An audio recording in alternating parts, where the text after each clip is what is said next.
And we're going to pay particular attention to Sean's newest focus on athletic endurance training and running training as he gets ready for this third Los Angeles Marathon coming up in just a couple of months. And I believe you read 6 weeks. 6 weeks? Yeah.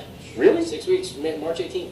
All right, let's begin. Now, your average day of training for a run like this begins how early in the morning? Where does it really start? The time of day doesn't matter. A lot of times I'll run at the end. Like last night I ran at dusk, and that was I think I did 4 miles yesterday, and I did 4 miles again today.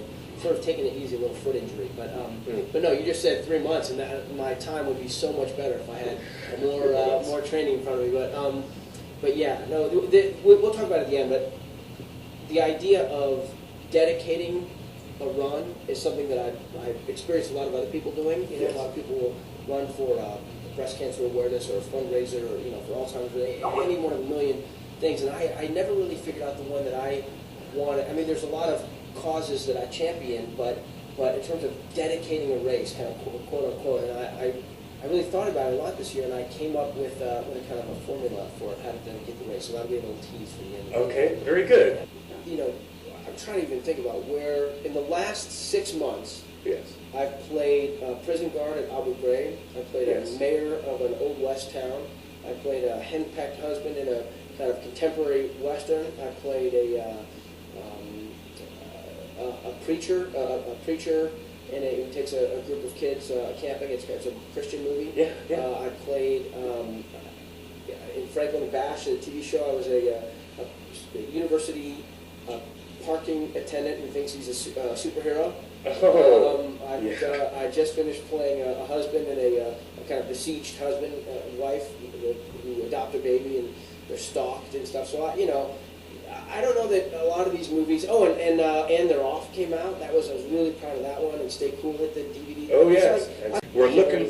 So, but since I've been following Twitter and everything else, I can hear the conversations, the Twitter conversations. Like I would have been in, on some talk show 10 years ago, and you make a statement, you don't know what happens. It goes out there to America. If you see it on, a Parade magazine article, then you know how people kind of experience it. But now I know that you were bringing up what I had done, and the conversation of people talking about things that I've been in.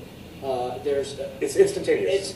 But it's so comprehensive and kind of multi-dimensional. I mean, I honestly can't remember most of the things I've done until I pop online. There's a new fan site, the Sean Astin Zone, that a fan put up a couple days ago. Clearly spent so much time on it. And I'm with my wife and my kids. I'm like, hey guys, look what I did. Look at this. Look what I did in the 80s. You want to jump into it? Well, let's see. Well, I wanted to ask you one about the storytelling, because this aspect of the power of mythology, and I come to it myself from a very Joseph Campbell point of view, and I wonder about the lingering effect of a piece of literature over 55 years. And now, wait. The Lord of the Rings has had over 58 years. Nothing lingering about Lord of the Rings. Nothing. Well, I mean, it's an acute, it's really needle strong. right into the consciousness of the. Well said. Well said. What is that about? And we're at the 75th anniversary of The Hobbit being published. And how did these stories have such endurance? I wanted to ask your thoughts. Well, it's over the last 10 years I've gotten to spend a lot of time with really smart people who've dedicated their entire life to understanding that phenomenon. Yeah. And have the Wedgwood Circle folks, a group that I've worked with a little bit, and mythology. Joseph Campbell, you mentioned. I love Joseph Campbell. All of this amazing technology. It just trips me out. My phone, I'm watching people sign up because they're watching your thing, and it's just like, it's so cool. But at a certain point, you have to have something to talk about. You have to have some. Part of the reason I'm fired up about the marathon is it's an actual physical experience that's shared by thousands. And you can have that if you go to a concert. You can have it. There's a lot of ways to have that kind of experience. But there's something that requires your own, the integrity of your body and your commitment and that kind of experience that is, it's really special. Well, I think powerful narrative, religions are built and sustained on them. Yes. Yes, true.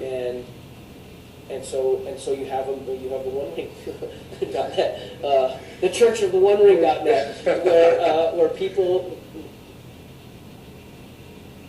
anytime that you can feel and you can have those feelings validated or expressed or nurtured or honed even. I mean, I think people learn how to have emotions by reading a piece of literature over and over again. Yes. You know, they're better at crime. They're more efficient at crime. They know how to tap into that part of themselves that needs release at a given moment. And I mean, I have a friend who, Dan, who reads these every year, once a year, and there's 3 spots. I won't say what they are, or his spots, but 3 spots he cries every time. Mm-hmm. You know, and I know it with It's a Wonderful Life. Yeah, It's a Wonderful Life. Every time she, Mary hands him the cash that they're going to use for their vacation to go stop the run on the bank, I'm sobbing every single time because it's personal sacrifice. So I think my experience of Lord of the Rings is different from that. I came into it as a worksmith. Do you know what I mean? I came into Lord of the Rings with intent.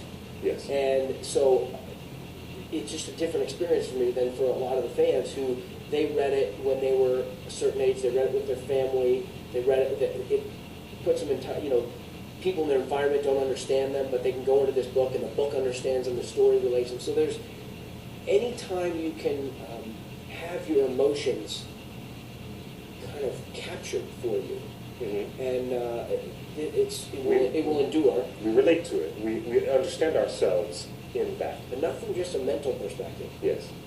People, and of course from a consciousness, I mean, this is an incredibly treated piece of higher education, fodder. Sure. But I mean, people feel stuff. And if you feel it, and those feelings are connected to ideas that you can apply. I mean, one thing about Tolkien that I never,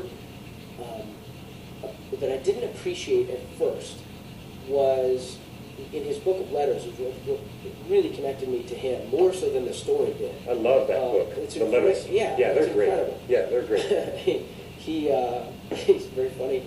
But as well as being kind of powerful, literary, and everything else. But he talked about he was dead set that it not be perceived as an allegory for the Second World War, and that yes. Sauron was not Hitler. Yes. And I just wasn't involved in that. I had a degree in literature and history with honors from a big institution, and I just couldn't get my head around why he could.